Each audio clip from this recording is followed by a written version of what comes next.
Bonjour, dans cette vidéo, il sera question des 5 S et apprendre à voir.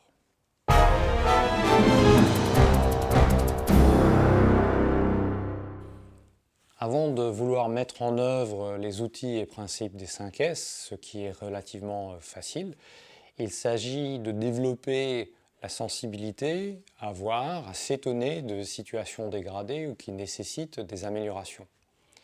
En effet, de nombreux acteurs ou responsables sont convaincus de faire des 5 S, de les vivre, de les faire progresser, voire même d'être 5 S, alors que la réalité est différente.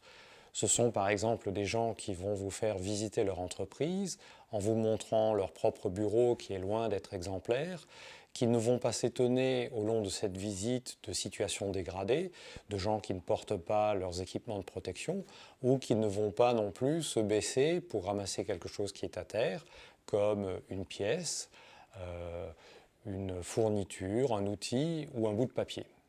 Ce sont donc là autant d'indices qu'il y a une connaissance théorique, mais que les 5 S ne sont pas réellement vécus.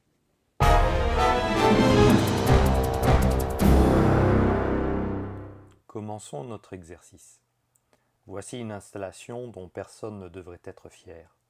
Les câbles et boîtiers électriques pendent lamentablement et présentent un risque important de les accrocher et de les arracher, d'autant qu'un manchon est régulièrement coincé derrière.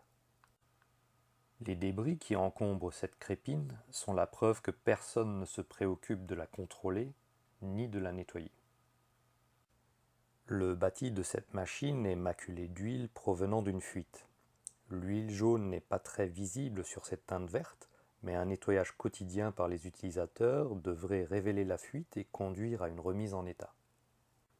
Qui pourrait encore avoir usage du contenu de ce pot?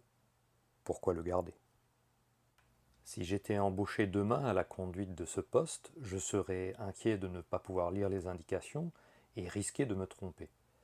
Si les utilisateurs habituels finissent par piloter sans lire les indications, qu'en est-il des personnels intérimaires? Voici un environnement de travail sale et un danger potentiel lié au bidon dont le couvercle n'est pas fermé et qui est posé en porte-à-faux sur la palette. Ceci est un exemple flagrant de non-respect des règles. Voici une entorse flagrante au standard qui destine cette benne à récupérer exclusivement le bois. La question à se poser, est-ce là un indice d'un manque de rigueur permanent? Commençons notre exercice. Voici un coup d'œil circulaire en rentrant dans une agence de location de voitures. Que voyez-vous?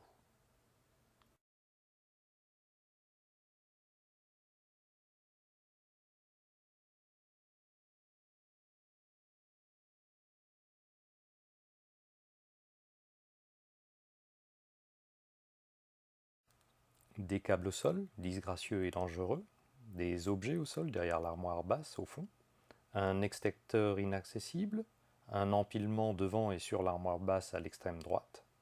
La première impression en 1 seconde 19 centièmes n'est pas très favorable en termes de tenue des locaux et de rigueur.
Voici ce que j'ai pu voir lors de visites d'entreprise.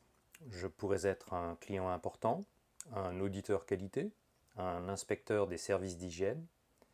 Quelle image projette l'entreprise en offrant ses vues aux visiteurs? Voici les rayons d'un magasin grande surface.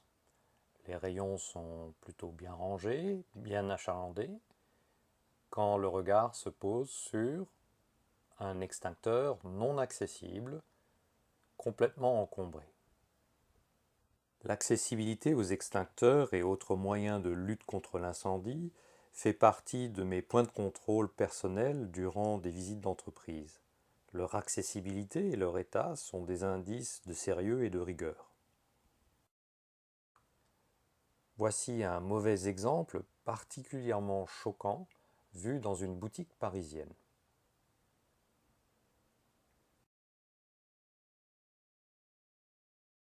En matière de sécurité, il n'y a aucune concession possible. Les règles de sécurité priment toujours les règles 5S. Les règles de sécurité sont non négociables.